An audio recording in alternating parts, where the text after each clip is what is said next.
শয়তান বলে আল্লাহ 2 নম্বরে আমি তোমার কাছে টাকা পয়সা চাই, ক্ষমতা চাই, পাওয়ার চাই। আল্লাহ বলেন দিয়ে দিলাম।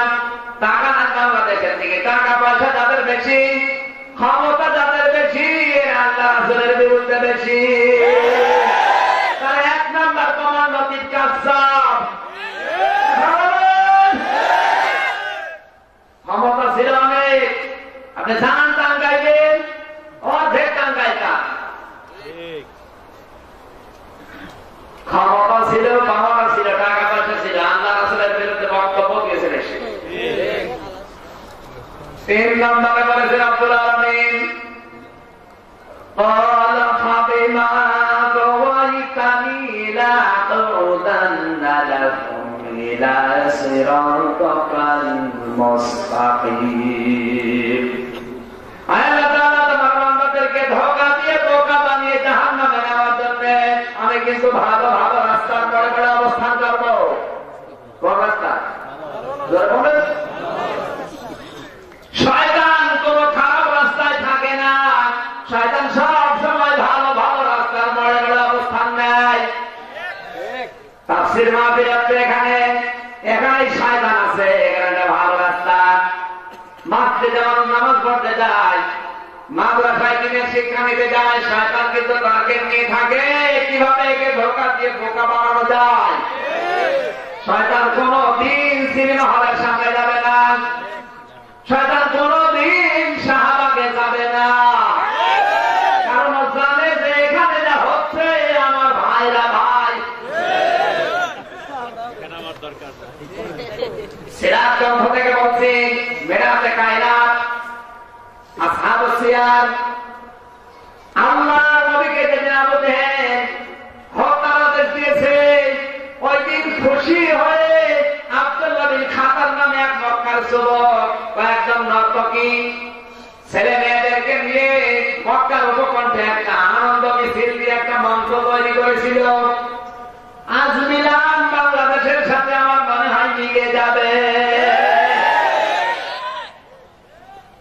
আজ আমাদের উত্তর শরীফ আল্লাহ সাইদের ফাঁসির আদেশ জারি হয়েছে, ঠিক সেই দিন এই খাতাদের বংশধর যারা ইমরান এই সরকার ঠিক নর্তকী কয়েকজন সাথীদেরকে নিয়ে যেমন মক্কার উপকণ্ঠে মঞ্চ তৈরি করেছিল, ঠিক ঢাকার উপকেন্দ্রে শাহবাগে মঞ্চ তৈরি করে আনন্দ মিছিল দিয়েছে। ওই জায়গায় ওদের স্লোগান ছিল মতে মোহাম্মদ, আর একজন বলেছে ফাঁসি চাই দিতে হবে, এখানেও বলে সাথে চাই দিয়ে আর একজন বলে দিতে হবে দিতে হবে। কথা বলুন। আব্দুল্লাহ বিন খাতারের জীবন আমি পড়েছি, ও ছিল দারুস সন্তান, ওর জন্ম ঠিক ছিল না, রাসূলের বিরুদ্ধে অবস্থান নিয়ে স্লোগান দিয়ে প্রমাণ হয়ে গেছে আব্দুল্লাহ বিন খাতার ছিল দারুস সন্তান। আজ বাংলাদেশে বিশ্ব নবীর উত্তরাধিকারী যারা আলেমদের বিরুদ্ধে যারা স্লোগান দিয়ে শাহবাগে মিছিল করে, কসম করে বলছি একটার জন্ম ঠিক নেই প্রত্যেকটা।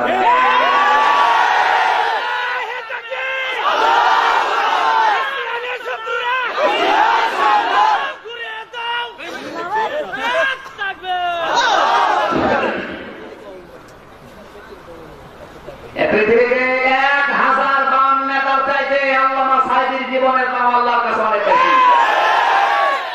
কাবা শরীফের ইমাম তার কপালে চুমা দেয়, আপনার দিকে ঘুরে তাকাবে না।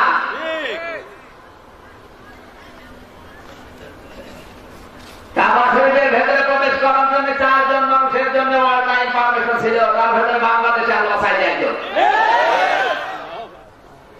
তার বিরুদ্ধে স্লোগান দিয়ে মঞ্চ তৈরি করে মিছিল করছে শব্দে সাইদি, আর কোরআন দ্বারা বলে ফাঁসি চাই দিতে হবে। তার জীবন দেখেন, আমি গিয়েছিলাম পিরোজপুরে মাহফিলে, তার চাচার বাড়িতে থাকতে গিয়েছে রাতের বেলা। চাচা আমার বলছিলাম, বাবা আমি হামজা, আমার এই ভাতিজা, আমার বাবা এবং আমার ভাই দুইজনই ছিলাম ফরফরা শহীদের মাওলানা আবু বকর সিদ্দিকী রহমাতুল্লাহ আলাইহির মুরিদ, আমরা তাদের খলিফা। উনি আসতো আমাদের এলাকায় এসে যখন মাহফিল করার পরে রাতের বেলা আমার বাড়িতে ছিল, সে ঘরটা আমার দেখানোর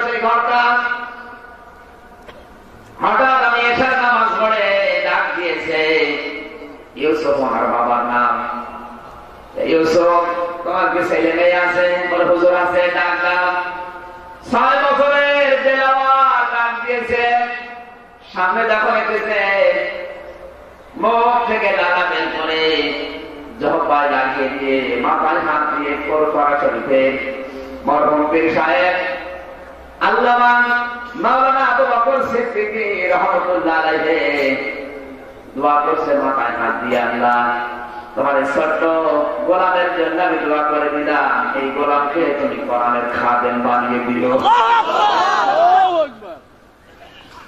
মাওলানা ইলিয়াস, মাওলানা ইউসুফ আলী, ইউসুফ সাইদি তার কবর এখন ওখানে আছে। তিনি আমার বলছেন, বাবা আমি হামজা সকালবেলা আমাকে পীর সাহেব ডাক দিয়েছে, আমি রাতের বেলা স্বপ্ন দেখলাম আমাদের বাড়ির পাশ দিয়ে যে নদীটা বয়ে গেছে, হঠাৎ দেখি এই নদীর পাশে বিশাল একটা মঞ্চ, হাজার হাজার লোক সামনে, এই মঞ্চের উপরে দাঁড়িয়ে আমার ছোট্ট তেলাওয়াত হাত মেরে মেরে কোরআনের কথাগুলো বলছে। সকালবেলা ফজরের নামাজ পড়া পীর সাহেবকে জানালাম, হুজুর রাতের বেলা যে বালকটার জন্য দোয়া করেছিলেন আমার সন্তানের ব্যাপারে আমি রাতের বেলায় এই দেখলাম।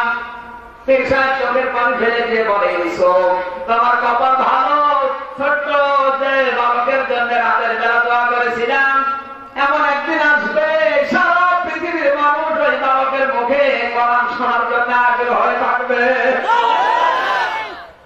এই সে আল্লামা সাইদি।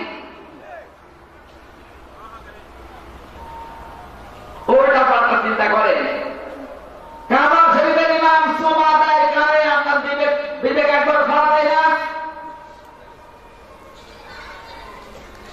শয়তান এই জন্য থাকে কিন্তু সমস্ত খারাপ রাস্তায়, ভালো ভালো রাস্তার পরে পড়ে খারাপ রাস্তায় শয়তান চায় না। ও জানে যে আমি যে করবো কি, লাঠিকে নিয়ে যা করছে 3 দিন বৃষ্টি না হলে পা